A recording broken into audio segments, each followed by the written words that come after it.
Can you see him? Can you see him? Say who? My son Igwezu. Who else? So I didn't come to look for him. Came only to see if the rain looks like stopping. Well, does it?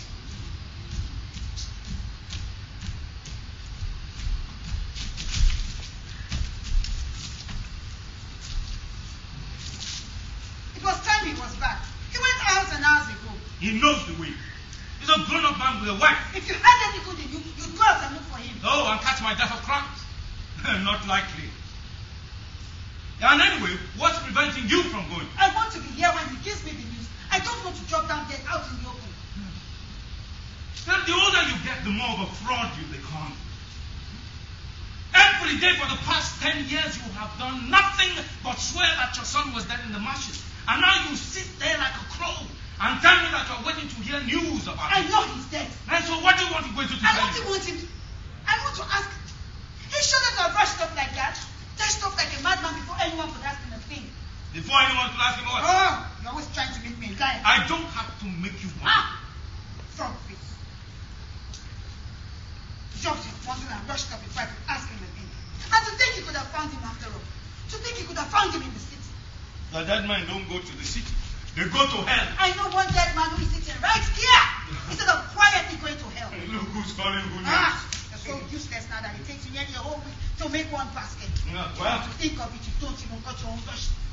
If you had to get up so often to shave the heads of the whole village, and most of them crusted with crocodile, so that a man has to scrape and scrape until ha! Don't tell me now that a fly has been trying to suck blood from your dried up veins. If you had enough blood in you, you'd prove it by going out to look for your own son and bring him home to supper. He will come home when he's hungry. He will come home when he's hungry. Suppose he went walking in the swamp and couldn't find his way back. Him! Get lost! Woman, are we not speaking about your son? The one who was born here and has lived here all his life? But he's been away for some time now. You cannot expect him to find his way about so quickly. Oh, no, of course not. The poor child's been away now for 8 whole months. You will drive a man to drown himself in the swamps just to get away from your toxin. I'm going out to look for him. I don't want to lose him. I don't want him vanishing without a cry, without a chance for anyone to save him. Stay where you are. I'm going to shout his name until he hears me. I had another son once. Before the Maya threw him into the depths. I don't want him going to bring. You have not lost a son yet to the swamp. But you will soon if you don't stop calling down calamities on your head. That's not what I said. The worst has already happened. Awuchike was drowned. You are a bloodthirsty woman. Awuchike was sick of this place and he went into the city, and that's why you will find him fighting it out with the gentleman. But you will not be satisfied with nothing less than a festering corpse beneath a man. It's the truth. It's a lie. A lie!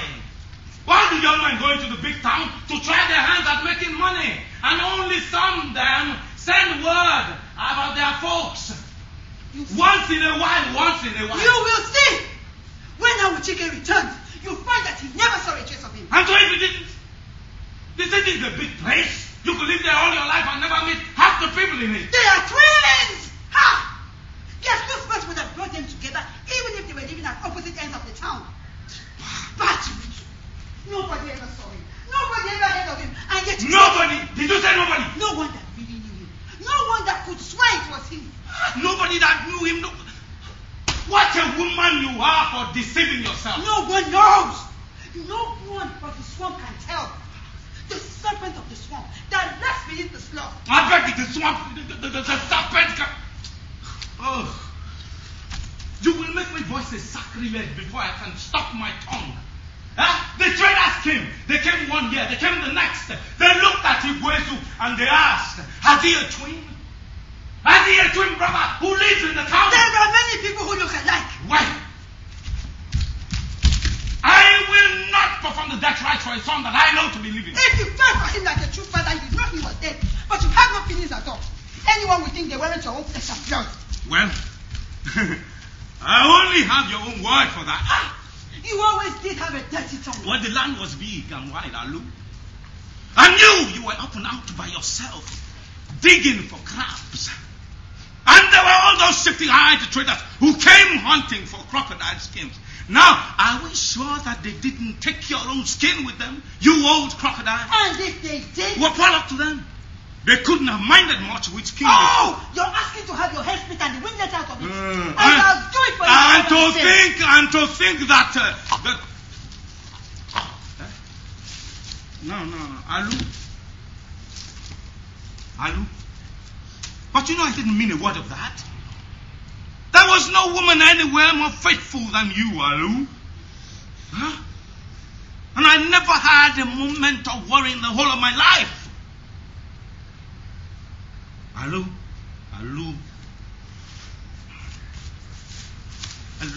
Not every man can look his wife in the eye. I make that boast, Alu. Not every man can do it. And the chances you could have taken. The traders, every one of them wanted you to come back with them. Huh? Alu? Promise they'll make you live like a lady, clothe you in silks and have servants wait on your smallest wants. You don't belong here, they used to say. Come with us to the city where men know the value of women. No doubt about it, Alu. You could have had your choice of them. You made their heads turn like a pot of cane brew. Alu? Oh, come on, Alu. And the way I would go walking with you, and I could hear their heads turning round and one tongue hanging out and saying to the other, now I wonder what she sees in him. Poor fools.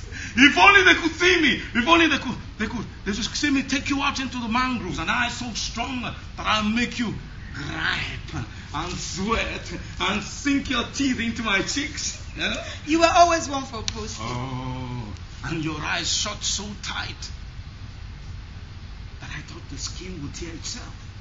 Your eyes always shut, so that you could not even tell how I looked like when the spirit took me.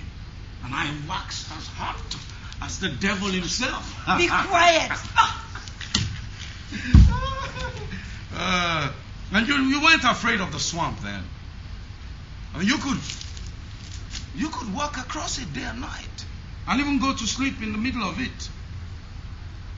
Alu, do you remember our wedding night? We're past that kind of talk now. Have you no shame? Oh, come on, Alu. My Alu. Tell old Makuri what you did on the night of our wedding. No. You're a stubborn old hen, aren't you? Won't you even tell how you grabbed me from the house? And we went across the swamps, though it was so dark that I could not see the whites of your eyes. I don't remember. Oh, come on, Alu.